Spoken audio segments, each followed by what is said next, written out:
I export used Japanese vehicles to Sub-Saharan Africa for a living. There is a stock on the Tokyo Stock Exchange that owns the biggest distributor in the continent, and most Western investors have never heard of it. This is why I think it is worth talking about it. That stock is Toyota Tsusho, and Toyota Tsusho is not just a car company. It is not Toyota.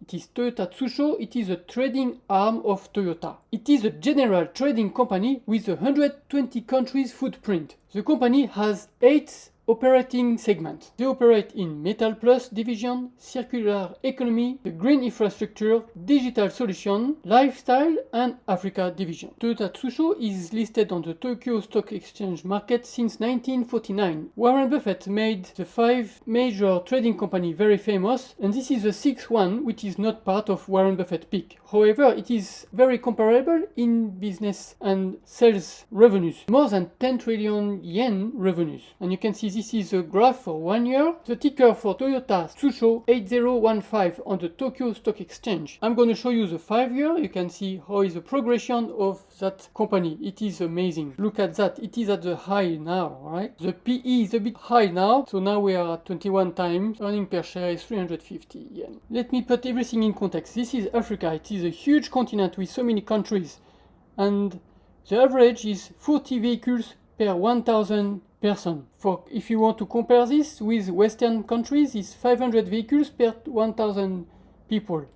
So there is a huge market. The market for Africa is 1.2 million vehicles, brand new vehicles sold every year to Africa, plus 5 million used vehicles exported to Africa. Used vehicles, 5 million per year.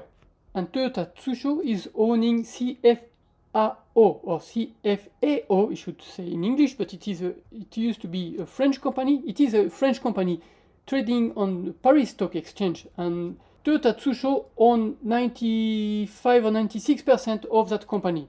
And as you can see, CFAO is present originally all in the all French-speaking countries and gradually growing over the whole of Africa and even up to India. It is not only vehicles distribution, they are also implicated with world number 2 biggest supermarket chain, which is Carrefour.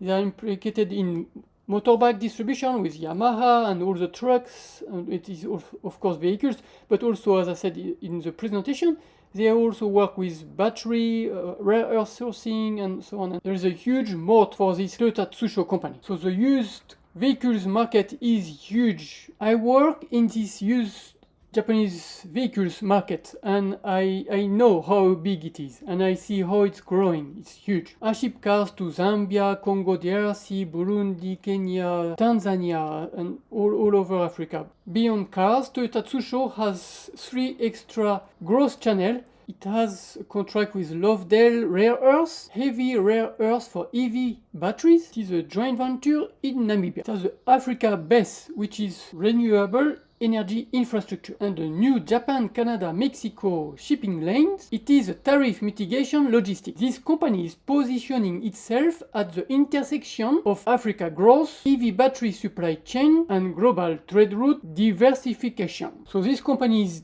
classified as a typical trading company. Many people look at trading company as boring business. It has a Toyota name to it, so most of people think it is a car parts company or something related to Toyota. Obviously it is related, but as I explained, it is much deeper than just automobile things. Africa segment is absolutely invisible to Western investors.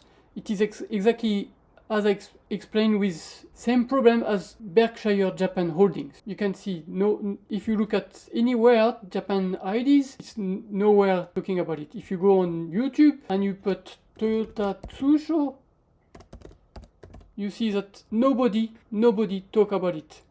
It's only official channels related to Toyota Tsusho talking about Toyota Tsusho, but nobody's covering Toyota Tsusho outside of Japan. Obviously there are some risk or downside possible to it. It's like it is very dependent on Africa geopolitics. It has a heavy dependence on Toyota. If Toyota business slow down, it might also slow down on this side, but it's trying to diversify. And traditional margin for those trading companies are usually pretty thin. It's around 3% net margin. I did own Toyota Tsusho briefly in 2025. I did sold all my position as I was making a rotation to fill my NISA 2026. So those shares, I was owning those shares in my taxable account, and I took the profits and rotated into another stocks to build position inside my NISA 2026. So for this reason, I currently don't own any position in Toyota Tsusho, but it is in my watch list.